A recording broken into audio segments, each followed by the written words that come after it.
Now that you know that we're using Charles's law for question 2, let's go ahead and set it up so we can isolate for our variable.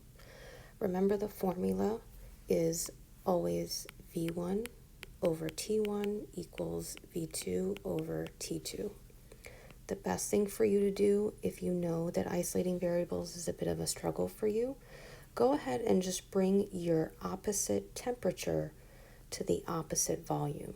So here's what I mean by that. You're going to bring T2 out of the denominator and place it next to V1. So you're going to end up getting T2 times V1 equals V2, and bring T1 next to V2. So this is the first step that you can always take anytime you're using Charles's law. This is what I would encourage you to do if you struggle with isolating variables.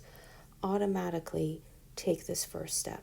From here, it's going to be a lot easier to just set it up for one variable. The one variable that we're focused on for today is T2. Remember, we went through this in the last video. So hopefully now it's clear for you to see that if you divide by V1 on both sides, you're going to then get rid of V1 and be left with the formula that you're looking for, which is T2 equals V2 times T1 over V1. Okay, once you have that set up, we're going to now plug in all of our variables that we need into the actual equation. So I'm just going to rewrite it so that I have a little bit more work available.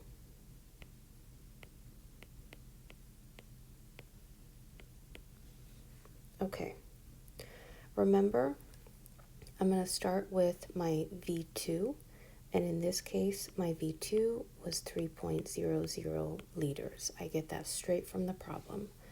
My T1 is 11.0 degrees Celsius, but I want to remind you that any time that you're dealing with gas laws, your temperature must always be in Kelvin. If you look at the top right-hand part of your screen, there's a reminder for you right over here, right where I'm putting a red star. Your temperature must always be in Kelvin.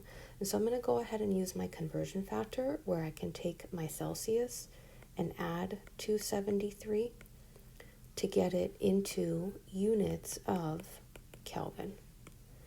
Now I just need to plug in my denominator. My denominator this time is just V1, so that's 2.00 liters. Okay, going from here, the next step would be to make sure your units have canceled. So you have liters in the numerator, liters in the denominator. All you're going to be left with is your Kelvin that you already did your conversion for. That's a good thing because you're looking for temperature, and the temperature would have to be in Kelvin. So now you just need to do your actual calculation. So you're going to go ahead, and right now you're going to put in your calculator 11 plus 273.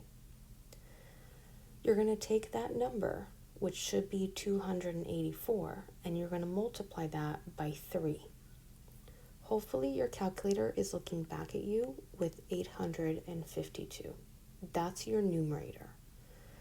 Your denominator was just 2, so you're going to take 852 and you're going to divide that by 2. So now your calculation answer is 426. Remember the steps we took was adding 11 and 273, taking that value, multiplying it by 3, then everything eventually gets divided by just the denominator, which in this case is just 2. My last step is always sig figs. So remember, your sig figs are never going to include temperature. Never look at temperature for sig figs. So let's see what our data was. It was 3 sig figs over here, and it was 3 sig figs over here. If you look at the question, the way it's worded as well, they're telling you that you started with 2.00 liters, and then you changed the temperature, which now your volume then changed as well. So you have two different pieces of information there to compare for sig figs. This should look really familiar to you from the practice that you did for Charles's Law the other class period. You can now confirm for yourself that your final answer needs to be 3 sig figs, which ended up looking just like your calculation answer. So your final answer is going to be 426 Kelvin. I'm not going to ask you to convert Kelvin to degrees Celsius, and the question too didn't say make sure the answer is in degrees Celsius. We're just going to keep things a little simpler for now, and we're just going to leave the temperature in Kelvin. We're not going to do any conversions out of Kelvin and into out of Celsius and into Kelvin. The last thing you want to do is answer the question at the bottom. This is an example of whose law? Well, this is Charles's law.